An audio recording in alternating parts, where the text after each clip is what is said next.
प्रिय विद्यार्थियों, good morning. आज हम कक्षा 7 विषय सामाजिक विज्ञान वर्कशीट नंबर 16 को कर रहे हैं। प्यारे बच्चों, आज हम वायु के बारे में अध्ययन करेंगे। पृथ्वी के चारों ओर फैले वायु के आवरण को वायुमंडल कहते हैं। प्यारे बच्चों, जो पृथ्वी के चारों ओर जो वायु का आवरण फैला हुआ है उसको हम क्या कहते हैं? उसको हम वायुमंडल कहते हैं।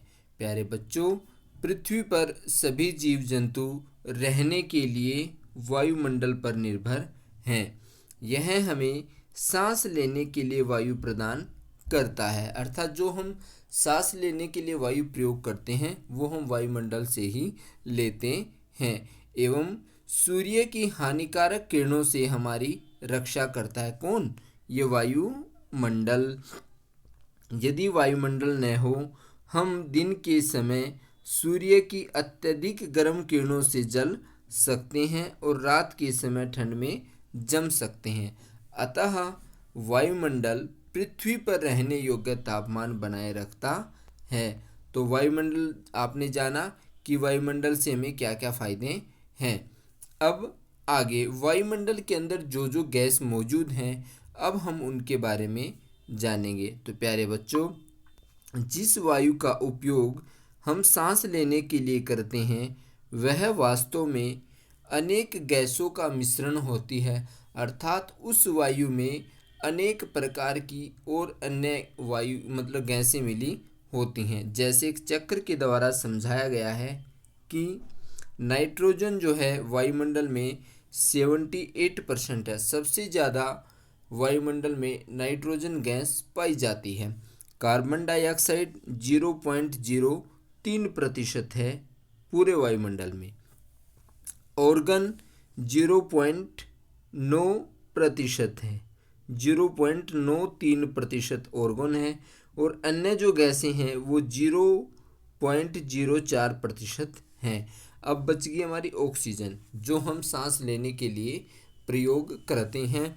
ऑक्सीजन 21% वायुमंडल के अंदर है। तो सबसे ज़्यादा हुई नाइट्रोजन, फिर ऑक्सीजन और फिर बाद में अन्य गैसें। अब वायुमंडल की प्रमुख गैसें। नाइट्रोजन 78%। वायु में सर्वाधिक पाई जाने वाली गैस नाइट्रोजन गैस है, जो पेड़ पौधों के बढ़ने में सहायक होती है। अर्थात नाइट्रोजन गैस की सहायता से पेड़ पौधे बढ़ते हैं। ऑक्सीजन गैस 21% पाई जाती है। प्रचुरता से मिलने वाली दूसरी गैस जो सभी जीव जंतुओं और मनुष्यों के जीवित रहने के लिए आवश्यक है, अर्थात दूसरे नंबर पर सबसे ज़्यादा ऑक्सीजन पाई जाती है और जीव जंतुओं के लिए जीवित रहने के लिए ये गैस बहुत ज़रूरी है। Carbon dioxide gas. मनुष्य व जीव जंतु दोनों ऑक्सीजन लेते हैं और कार्बन डाइऑक्साइड छोड़ते हैं, जंतु और मनुष्य। इसके विपरीत जो पेड़ पौधे हैं वो क्या करते हैं? कार्बन डाइऑक्साइड गैस को ग्रहण कर लेते हैं।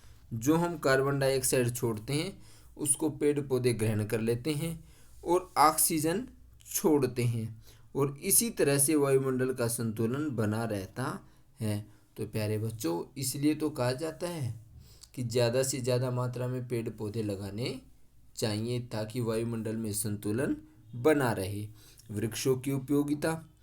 यदि हम पेड़ काटते हैं तो वायु में जो ऑक्सीजन और कार्बन डाइऑक्साइड का संतुलन बिगड़ जाता है, इसलिए हमें पेड़ नहीं काटने चाहिए। प्यारे बच्चों, ऑक्सीजन की मात्रा बढ़ाने के लिए वायुमंडल में हमें ज़्यादा से ज़्यादा मात्रा में पेड़ पौधे लगाने चाहिए।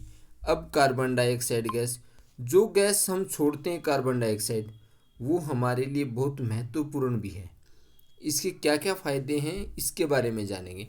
कार्बन डाइऑक्साइड वायुमंडल में फैलकर पृथ्वी से विकृत उष्मा को, जो विकृत फैली हुई जो उष्मा है उसको पृथ्वी पर रोककर क्या करती है? ग्रीन हाउस प्रभाव पैदा करती है। अर्थात जो भी उष्मा होती है वो फैल करके विकृत होकर के जब वापस लौटती है तो उस उष्मा को जो है पृथ्वी पर रोक करके ग्रीन हाउस प्रभाव पैदा करती है। कौन?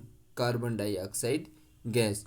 और इसी कारण इस गैस को ग्रीन हाउस गैस भी कहते हैं। भाई ग्रीन हाउस प्रभाव पैदा करती है, इसी कारण इस गैस को ग्रीन हाउस गैस भी कहते हैं। किसको? कार्बन डाइऑक्साइड गैस को। इसके अभाव में धरती इतनी ठंडी हो जाती है कि यदि कार्बन डाइऑक्साइड गैस ना हो ना तो धरती इतनी ठंडी हो जाती कि इस पर रहना असंभव होता। किंतु जब कारखानों एवं कार के धुएं से वायुमंडल में इसका स्तर बढ़ता है, किसका? कार्बन डाइऑक्साइड का, तब इस उष्मा के द्वारा पृथ्वी का तापमान बढ़ता है और इससे क्या होता है? भूमंडलीय तापन, या फिर इसको ग्लोबल वार्मिंग कहते हैं। अर्थात जब ये जो इसका स्तर बढ़ता है कारखानों से या फिर वाहनों के धुएं से, तो इस उष्मा के द्वारा पृथ्वी का तापमान बढ़ता है और इस तापमान बढ़ने को भूमंडलीय तापन या फिर ग्लोबल वार्मिंग भी कहते हैं। तापमान में इस वृद्धि के कारण पृथ्वी के सबसे ठंडे प्रदेशों में जमी हुई बर्फ पिघल जाती है। अर्थात जो ध्रुवीय प्रदेश हैं जहाँ पर हमेशा बर्फ जमी रहती है, जब पृथ्वी पे तापमान बढ़ेगा तो असर ध्रुवीय प्रदेशों पर भी पड़ता है और वहाँ की बर्फ पिघलने लग जाएगी। जब वहाँ की बर्फ पिघलेगी तो पिघलने के बाद पानी समुद्रों में आएगा, वो इससे समुद्रों के जल स्तर में वृद्धि होगी और जो तटीय क्षेत्र है अर्थात समुद्र के आसपास के जो भी क्षेत्र हैं वहाँ पर उस समय बाढ़ आ जाती है, क्योंकि पानी बहुत ज़्यादा मात्रा में समुद्रों में आएगा तो आगे बढ़ेगा, तो तटीय क्षेत्रों में बाढ़ आ जाएगी और वहाँ पर जो भी लोग रह रहे हैं वो सब तहस नहस हो जाएंगे।